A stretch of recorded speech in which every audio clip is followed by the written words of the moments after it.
तो ladies and gentleman, कृपया ध्यान से सुनिएगा और लास्ट तक देखिएगा, क्योंकि अगर आप भी बीएड का एग्ज़ाम दे चुके हैं तो आपको भी ये चीज़ एकदम ज़रूरी से चाहिए, तभी आपका एडमिशन होगा और काउंसलिंग होगा। हम जानेंगे एडमिशन और काउंसलिंग के लिए कुछ महत्वपूर्ण डॉक्यूमेंट्स के बारे में, ठीक है? जो बीएड एडमिशन 2025 के लिए चाहिए, ठीक है? तो एक-एक करके हम लोग सब कुछ देख लेते हैं कौन-कौन से डॉक्यूमेंट हम लोग को चाहिए। तो आप लोग उससे पहले वीडियो को लाइक कर दीजिए और चैनल पे नए हैं तो सब्सक्राइब कर लीजिए और हाँ, अपने दोस्तों के पास ज़रूर भेजिएगा। कोई चीटिंग नहीं, बेईमानी नहीं, ठीक है? चलिए स्टार्ट कर लेते हैं। और लाइक किए जी कि नहीं किए अभी तक? करिए जल्दी से। चलिए, सबसे पहले आते हैं कि काउंसलिंग के समय हम लोग को कौन-सा डॉक्यूमेंट चाहिए। तो काउंसलिंग के समय हमें कोई डॉक्यूमेंट अपलोड नहीं करना होता है, ठीक है? जब काउंसलिंग होता है तो हमें कोई भी डॉक्यूमेंट्स अपलोड नहीं करना होता है। केवल चॉइस फिलिंग करनी होती है, जैसे कि कौन-कौन से हम कॉलेज को दें, जो हम जैसे कि एडमिशन लें, कौन कॉलेज में एडमिशन लें। आपका सबका अपना-अपना फेवरेट कॉलेज होता है कि हम इस कॉलेज में एडमिशन लेना चाहते हैं, ठीक है? यानी कौन-कौन से कॉलेज चाहिए आपको, वो आप कॉलेज का नाम डालिएगा, 10 गो, 15 गो, 5 गो जो भी है, आप अपने हिसाब से डालिएगा, कुछ सरकारी और कुछ प्राइवेट कॉलेज भी, ठीक है? तो काउंसलिंग के समय कोई भी डॉक्यूमेंट्स नहीं चाहिए। चलिए, काउंसलिंग के बारे में तो हम लोग देख लिए। अब आगे चलते हैं एडमिशन के लिए कि एडमिशन में कौन-कौन सा डॉक्यूमेंट्स चाहिए, ठीक है? और लाइक किए जी? हमें तो नहीं लगता नहीं कि आप लोग लाइक किए हैं। चलिए, एडमिशन के लिए देख लेते हैं। एडमिशन के समय कुछ ज़रूरी डॉक्यूमेंट्स की बात करते हैं, तो एग्ज़ाम से संबंधित डॉक्यूमेंट्स पहले देखते हैं, ठीक है? तो सबसे पहले आपको बीएड एंट्रेंस एग्ज़ाम का एडमिट कार्ड रखना पड़ेगा। जो आप एग्ज़ाम दे के आएँ, वो आपके पास जो एडमिट कार्ड था, उसका एक कॉपी तो आपके पास होना ही चाहिए, ठीक है?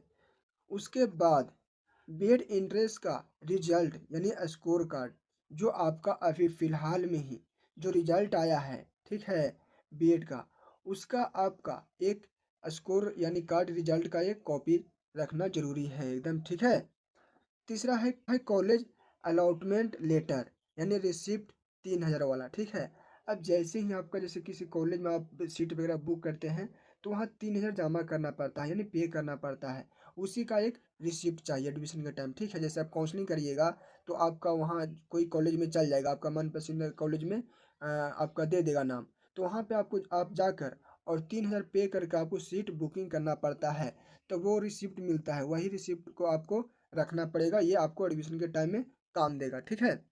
चलिए आगे देख लेते हैं। अब कुछ है जो शैक्षणिक प्रमाण पत्र यानी एजुकेशनल डॉक्यूमेंट्स के बारे में बात कर लेते हैं। तो सबसे पहले हमारा 10वीं का मार्कशीट और सर्टिफिकेट, ठीक है?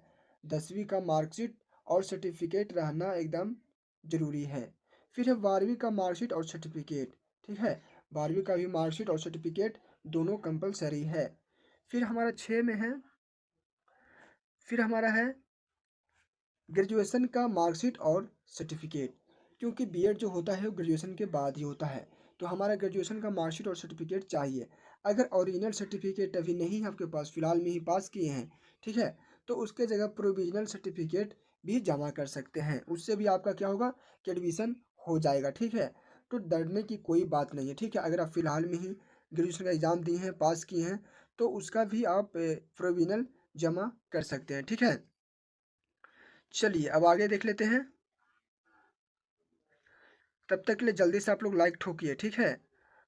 अब आता है यदि किया हो, ठीक है? अगर आप पोस्ट ग्रेजुएशन की हैं, ठीक है? अगर आप पोस्ट ग्रेजुएशन किए हैं, तो उसका भी मार्कशीट और सर्टिफिकेट या प्रोविज़नल चाहिए। अगर नहीं किए हैं तो कोई बात नहीं। पोस्ट ग्रेजुएट मतलब कि ग्रेजुएशन मतलब पीजी, ठीक है? अगर आप पीजी किए हैं, तो उसका मार्कशीट और सर्टिफिकेट जमा कर सकते हैं, नहीं किए हैं तो कोई बात नहीं, आपका ग्रेजुएशन से ही हो जाएगा, ठीक है? अब जान लेते हैं कॉलेज ट्रांसफ़र, ठीक है? आप जानते हैं कॉलेज ट्रांसफ़र और यूनिवर्सिटी संबंधित डॉक्यूमेंट्स के बारे में। तो सबसे पहले हम सीएलसी और टीसी यानी ट्रांसफ़र सर्टिफिकेट चाहिए, ठीक है?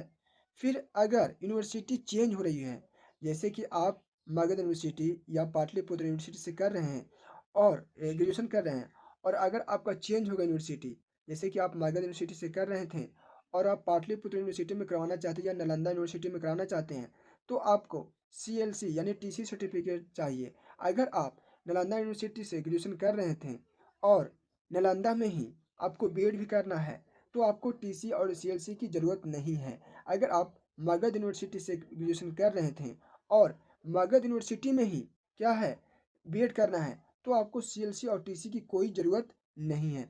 तो आप लोग समझ गए होंगे, ठीक है। चलिए आगे देख लेते हैं। अब आगे है हमारा कि डोमिसाइल और अन्य सर्टिफिकेट्स के बारे में जान लेते हैं। तो पहले डोमिसाइल सर्टिफिकेट जो 1 साल के अंदर बना हुआ होना चाहिए, ठीक है। फिर एक कास्ट सर्टिफिकेट जो एससी एसटी और ओबीसी के लिए चाहिए, 1 साल के अंदर बना हुआ, ठीक है। जनरल के लिए कोई दिक्कत नहीं, जनरल को नहीं खोजता है, ठीक है। आगे देख लेते हैं। फिर हमारा आता है EWS सर्टिफिकेट अगर लागू हो तो, ठीक है। कहीं कहीं खोजता है, कहीं कहीं नहीं खोजता है। फिर हमारा है, ऐसे बना लीजिएगा आप लोग भी। फिर है PWD यानी दिव्यांग सर्टिफिकेट, ठीक है। जो दिव्यांग सर्टिफिकेट होता है उसका एक, जो दिव्यांग लोग होता है उसका एक अलग सर्टिफिकेट बनता है PWD, ठीक है। ये सिर्फ दिव्यांग के लिए है, ठीक है। अदर कोटा सर्टिफिकेट अगर कोई विशेष कोटा हो तो, ठीक है। अगर आपका कोई विशेष कोटा है तो उसके लिए भी एक सर्टिफिकेट चाहिए, ठीक है। अब कुछ जान लेते हैं अन्य डॉक्यूमेंट्स के बारे में, ठीक है। क्या क्या चाहिए इसके अलावा और भी। तो सबसे पहले हम लोग को पासपोर्ट साइज फ़ोटो 4 से 5 होना ही चाहिए, ठीक है। फिर हमारा आधार कार्ड जो आमतौर पर जनरल आईडी प्रूफ के तौर पर पूछा जा सकता है, ठीक है। आधार कार्ड तो सबका होता ही है, ठीक है। फिर हमारा बैंक पासबुक की फ़ोटोकॉपी, ठीक है। स्कॉलरशिप के लिए काम आता है। आपका अगर बैंक है तो उसका भी एक फ़ोटोकॉपी आप लगाइएगा, क्योंकि वहाँ पे जब स्कॉलरशिप आपको भराएगा तो वहाँ पे काम देगा। और अपना ही खाता, ठीक है, अपना ही बैंक का। ऐसा कि नहीं मम्मी पापा भाई बहन उसका नहीं, अपना ही चाहिए, ठीक है। चलिए आगे देख लेते हैं। फिर कुछ आपके लिए हम बोनस जानकारी इकट्ठा किए हैं स्कॉलरशिप और लोन के बारे में। जैसे कि एससी एसटी ओबीसी ईडब्ल्यूएस को 2 साल में करीब 18 से 20 हज़ार तक की स्कॉलरशिप मिलती है, ठीक है। ये किसको किसको मिलता है? एससी, ठीक है, एससी को मिलता है, एसटी को मिलता है और ओबीसी को मिलता है एंड ईडब्ल्यूएस वाले को मिलता है, ना कि जनरल वालों को, ठीक है। इसमें आपको जनरल कोटे को स्कॉलरशिप नहीं मिलती है। बीएड में जनरल कोटे वालों को कोई भी स्कॉलरशिप नहीं मिलता है, ठीक है। एजुकेशनल लोन की बात करें या चाइल्ड कार्ड से लोन की जानकारी के लिए आप स्थानीय बैंक से ले सकते हैं, ठीक है। अगर आपको एजुकेशनल लोन चाहिए तो आप जाके बैंक से मिल सकते हैं, उसमें आपको बीएड करने के लिए ज़रूर कुछ न कुछ एजुकेशन लोन के बारे में बताएगा, ठीक है। तो आज के लिए ये हमारा महत्वपूर्ण जानकारी था जो आपके लिए बेहद ही ज़रूरी थी, ठीक है। तो इससे आपको बहुत ही कुछ सीखने को मिला होगा, कुछ डॉक्यूमेंट्स के बारे में पता चला होगा। तो आप वीडियो को लाइक कर दीजिएगा, चैनल पे नए हैं तो सब्सक्राइब कर लीजिएगा और दोस्तों के पास शेयर करिएगा। तो इसी तरह के और भी अपडेट न्यूज़ के लिए हमसे जुड़े रहिएगा, ठीक है। चलिए धन्यवाद।